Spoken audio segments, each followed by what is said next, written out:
Oo, meron yan, kabsat.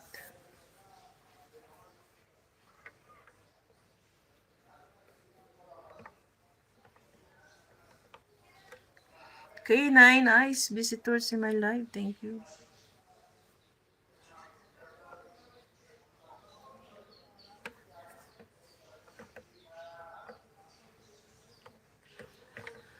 Okay.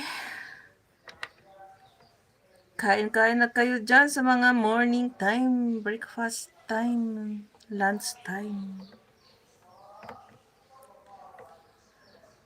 Magluto ang hindi pa nagluluto. Ako tapos na ako magluto. Yung luto ko hanggang gabi na yun. Pag karne kasi lulutuin, ayun, whole day na yun na ulam. Nakapagluto na ako kinaumaga ng beef curry. Kaya yan, pati dinner na yun.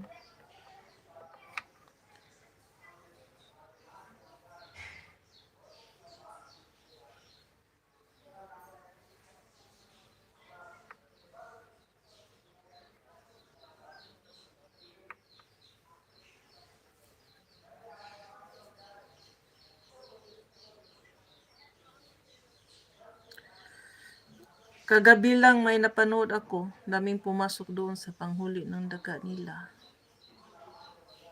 Oo, pero lagyan mo yun ng ano. Lagyan mo ng parang pagkain para maamoy nila. Maamoy nila at papasok.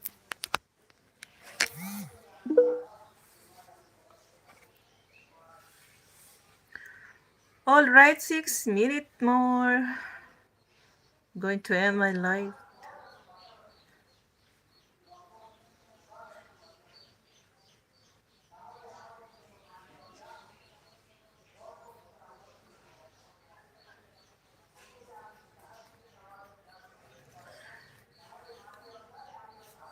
Sigurado yun pag cheese kasi ano yan. Ano yung amoy niya ng cheese talagang naaamoy ng daga yun kaya maglapitan sila. Wala man ako ditong cheese. Ano ilalagay ko? Meron dito cheese back. Cheese back na mga baka, madami. Ginagawa nilang panggatong. Alam niyo yun? Yung mga ibak na mga baka, hindi nila tinatapon yun. Dinadry nila. Tapos inaano nila, binibilog-bilog. Talagang binibilog-bilog parang ano. Tapos yun, pag na-dry na, minsan nga nila itutusok sa stick. Parang gagawing ano, parang gagawing, anong tawag doon, barbecue. Tapos yun, gagamitin na nilang panggatong. Hindi nasasayang dito yung mga ano.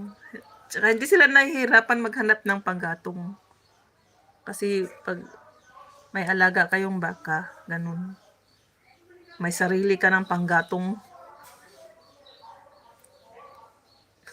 Hindi pa ako nakapanghilamos. Hilamos ka muna dyan. Parang ako lang, pag magsabi na si Maricoy, mag-live ka ba? Sabi ko, oo, sandali lang, maghilamos muna ako. Kasi diretso lang luto.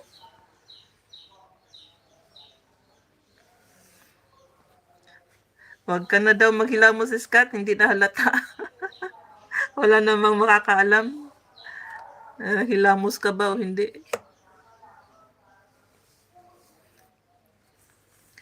Oo, ganun din. Same sa India. Ganun ginagawa ng mga ano ng baka.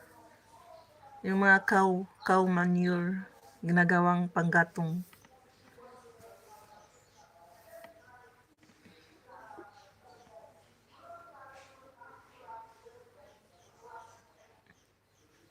Pagkatapos na lang ng live mo, tsaka ka maghilamos.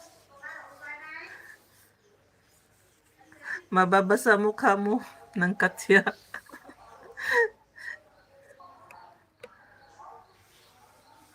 Ay, ang lamig pa nga naman. Nakatamad nga, kahit maghilamos, nakakatamad. Alright, 3 minutes more to go.